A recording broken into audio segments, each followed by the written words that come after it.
U.S. Air Force spelled it wrong. Just remember that. So, yeah, my job, I'm taking the tunnel down here and we're getting air. I was proud of that tunnel. We had electricity down there, we had ventilation. I did a really good job. All of a sudden, one day, we hear the October. We jump up because they bring the ponies in. I call them ponies, you call them German shepherds. These things are this big. They come in, rah, rah, rah. What you do when that comes, you get on that top bunk because they'll bite your legs right off. So we're all up in the top bunks. The ponies come in, they're yelling at us. Guards come in, they find the tunnel there. Commandant comes in, he's got this little camera. Well, we called it little back then. Little camera. He comes in, he's taking all the pictures. He turns to us and he says, "Gentlemen, we have been in the business of finding them and digging them up longer than you have been in the business of making them." And that was all there was to it. I took to Paul's house the movie Starlight 17. Oh, yeah. Because I wanted to get his take on it. And the fun part was, I remember that. Nah, that was a limey. That one in America, that was a limey. What the hell? That is bullshit. What the hell is that? I don't know where they got that from. The famous scene where they got the ping pong balls in the shit instead of food. That came up and Paul starts laughing. They weren't ping pong balls, it was hockey sticks. We went down the railhead, we brought these boxes with Red Cross on them. They're full of hockey sticks. Let me tell you, we had hockey stick stew, hockey stick souffle, roasted hockey stick. Hey, actually, Kage, Yes. speaking of the sketch with the cops, where we were talking about where you got pulled over for the speeding ticket, you do realise there's a couple of cops right here. Am I doing anything illegal? I'm literally just pointing out, and they actually came in and were laughing at the jokes about them. Incidentally, those lights are right. One's just gone over there, the other one. Anyway, where was I? Do you know why they're here? Why? Because they have broken 1,000 attendees in the hotel. Got it. Okay. So the police are here just as a courtesy for the hotel, just to protect everything. Which is good. I like that. If we can turn these guys into like we got Willie in the lobby and all that stuff. Who's Willie? I'll let somebody else talk. So anyway, General Paul Gordan again. Oh boy, it was literally hours. The things he told us happened at the camp. Some good things. I'll tell you exactly what happened. You should go read this in your history books either. We knew it was coming because there's bombs coming down because we're down here too. One day, they get us all together, they start marching us. They march us out of that camp, and we're marching down, and it's just going on. Days and days, we're just walking. We come by this muddy river with all sorts of filth floating in it. My buddy says to me, combine partner, he always teamed up with a guy in the camp back then. My combine partner, he says, "What the hell's that?" I said, "That's the fucking Danube." Now, there was this German guard, his name Sergeant Kurlock, very, very proper, very upstanding, and he turned around, I swear, he must have jumped 3 feet out of his skin. He said, "It's not a fucking Danube, it's a blue Danube." Now we knew we could get it, so we kept trying to needle him. I will not talk to you, I will not talk to you. And then we get him, he started yelling at us, and then he realized, "Nine, I will not talk to you, I will not talk to you." They marched them down to a particular spot. And the commandant stood up on his stump. He said, "Gentlemen, my orders were to bring you to this location. I have now executed my orders as they have been delivered to me. At this time, we are going to proceed in the westward direction until we encounter an American force, at which time I surrender you and my company to them." So they headed west until they encountered the Americans. Paul found out years later the commandant's order had been to take them to that spot. On the other side of the woods was a concentration camp. The order was, take them there and kill them all. The commandant opted to take them to that spot, which is what his orders were, now we're going to go that way. See, that's not in the history books. The commandant of Stalag 17 saved every one of these men's lives. And Paul was very, very careful to include that as they were walking, we thought we looked bad. We was practically skeletons, but you know, the Germans didn't do this on purpose. They didn't have any food either. Whatever food they had, they tried to give to us. We had what we call black bread. I got the recipe down there somewhere. It's basically 80% sawdust, 10% lye, and basically make bread out of sawdust. That's all we had to eat. That's all the Germans had to eat. But as bad as we thought we looked, we saw the Jews coming the other way. I cannot begin to tell you what they looked like. They marched that way, we marched this way. About 15 minutes later, we heard the machine guns. You ever run across anybody says to you it didn't happen? I saw it. I'll tell you how. As I recall, Kaiser Wilhelm II was responsible for that hatred of Jews. It goes back to Mark. It's a little bit further back. They came to a clearing, and the jeep pulls up. This American sergeant gets up, looks at all of us, and says, "Some son of a bitch is going to hang for this."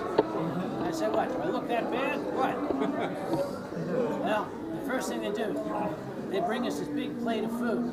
I hadn't had food so long, I tried to eat it, it came right back up again. I had tears in my eyes. Here's this beautiful food, and I just couldn't keep it down. The day he died, Paul always cleaned his plate. Never leave food behind. That was his thing. We're lying there. Basically, what are they going to do? We're just going to camp out in the woods till they can get medical care and all. So we're all just hanging around. The Germans are coming out of the woods, twos and threes at a time. They're trying to find us because they want to find us. They don't want to find the Russians. And I asked one of them. I said, you can find the Russians easy. What's going on? And he said, it's Americans. They give us the chocolate and the cigarettes. The Russians, they shoot us.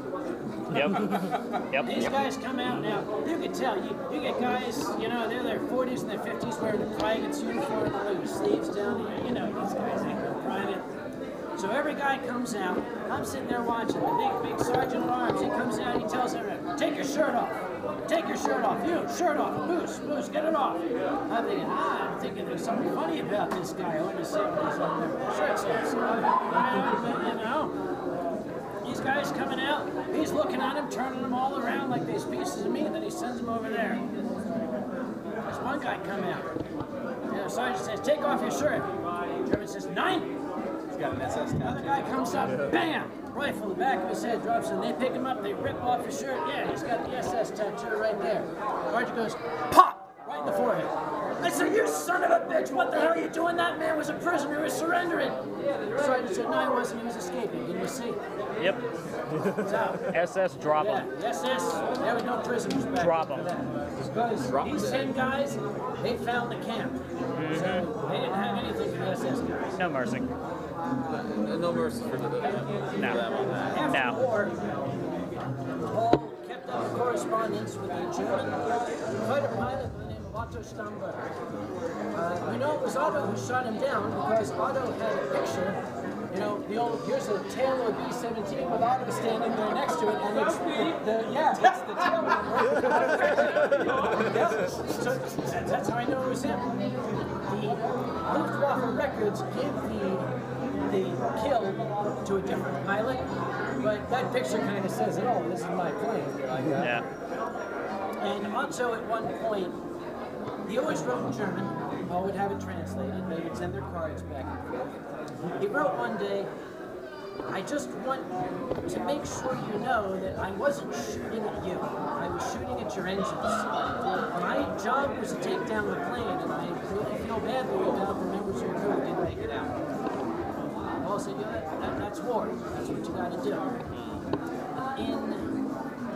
When was it? 1994, 50th anniversary. Paul was contacted by some folks from a French organization that does reenactments. Apparently, unbeknownst to Paul, he was still seen as a hero in the village of Busan. And they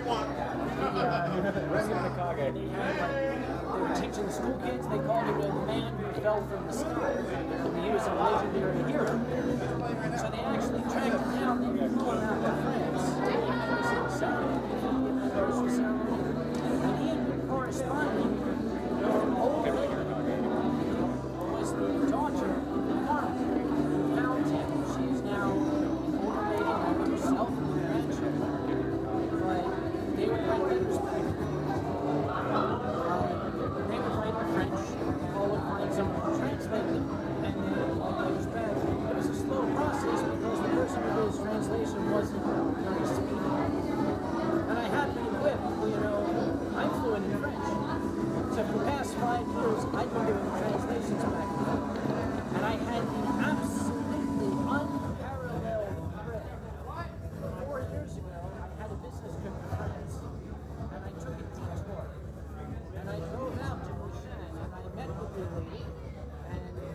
told people who were kids who would call in. They showed me the spot where the plane came down, the money came down. It was a really amazing way to touch history. And at the funeral, I asked his wife, Ruth, where did those pictures come from, the ones in the memory book? And she said, oh, they were in a box under Paul's bed. And I wanted to say, were there any other pictures? Yeah. How nice. Oh, we gotta go. Yeah.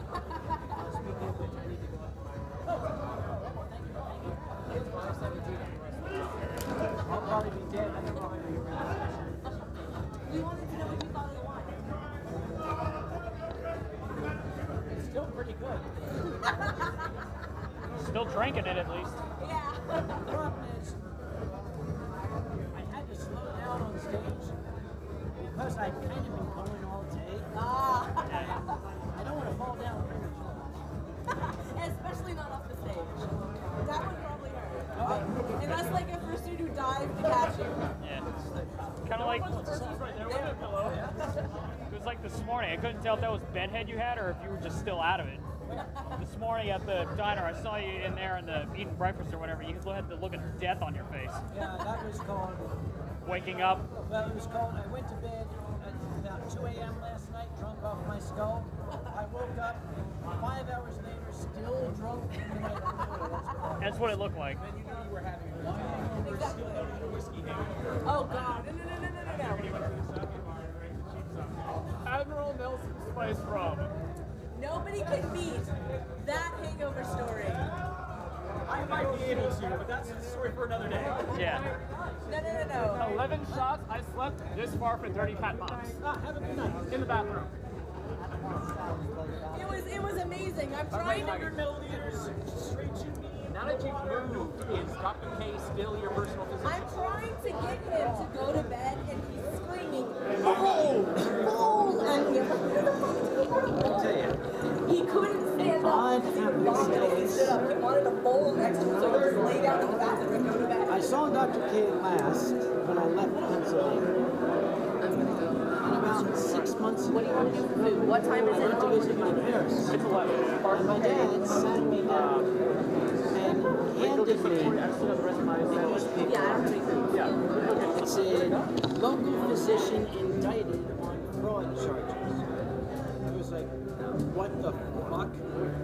And it was said that charges against him were Medicare fraud, and saying that he had been writing tens of thousands of painkiller prescriptions for people he never even saw. You can actually buy it on Root right now, so it's available. Okay, this is the same man that when I called him and said I need a prescription, not invited, or you not were until I invited, see that's what the shirt is. And after You can seeing actually, you like, say, it's they print on demand on this one now, that's quite popular.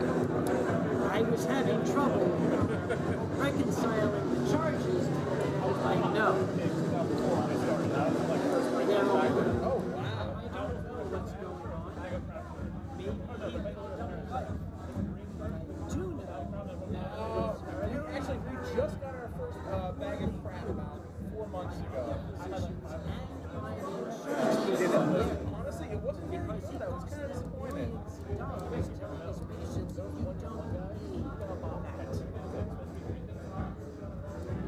There's some people think he was set up.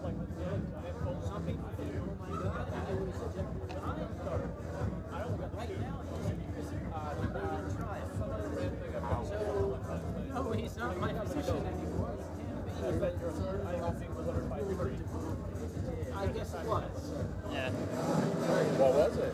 Speaking of stories that you never hear in the history books, my great-grandfather, he served on the USS Ticonderoga in the Pacific. And, you know, Ticonderoga was a medium-class carrier in the Pacific at the time. And the history books always praise, you know, McCarthy as this great Pacific general and everything, yada yada. MacArthur, right, brain fart, yeah. Yeah, Anyway, McCarthy is pretty much generally considered a jerk. yeah. Anyway, so they come under, this is towards the end of the war, they come under a kamikaze attack. Oh boy. So they radio command and say, hey, can you get us some air cover over here? We're getting the shit kicked out of us by these kamikazes. We need help. My great-grandfather was the radio man on the Ticonderoga. The only response he got back from command was, you're only a medium-class carrier. You don't matter to us. Yeah. Piss off. You're too small. Sorry. Yeah. Resources needed elsewhere. Yeah, that was essentially they got, and they ended up taking like 3 kamikaze hits, 2 torpedo hits, and lost like almost a quarter of the crew in one attack. There's so many stories of that self-same thing happening because, okay, I can see the commander's point of view. You know, I got 6 heavy carriers over here. Yeah. That's. Dude, How do I know We it's not a lose that, diversion? we're fucked. Yeah. How do I know it's not a diversionary tactic? Right, right. Just remember one thing, though. It was said that history is a conglomeration of lies agreed upon by the victor. This Yep. was said by a man who was 5'8", Yeah. and yet who is universally referred to as being short. Yep. Napoleon Bonaparte. Yep. And why was he universally viewed as being short? Because the English wanted to make fun of him. Yep. I wish I had more stories. My great uncle actually just passed. This weekend was a year ago. He was So, part of. I think it holds true that he said it and then they did exactly what he said. Called the Tank Destroyer Unit. His patch was a panther head with tank treads in the mouth. Damn. I like it. He was basically the second wave in Normandy. If you would go in, you know, they'd take everyone out. He was the second wave. They'd go in and they'd take out the tanks. And unfortunately, I didn't get a lot of stories from him. My dad just got a few recently before he passed his last year. If you ever get the opportunity, there's time in your life. But if you ever get the opportunity, I highly recommend you need to visit Normandy. I've done it. I've stood on the beach. You can still hear the thunder if you pay attention. It's a very moving spot. Hello. Laura Dumas, that must be painful. In all your travels, is there one place that is a special place to you? A lot of places are special places. Busan was one certainly. Normandy another. Busan because that was my connection to Paul's story. I get to see it. Well, I think that the big point of that whole story is that history is not black and white. There is no good guy, there is no bad guy.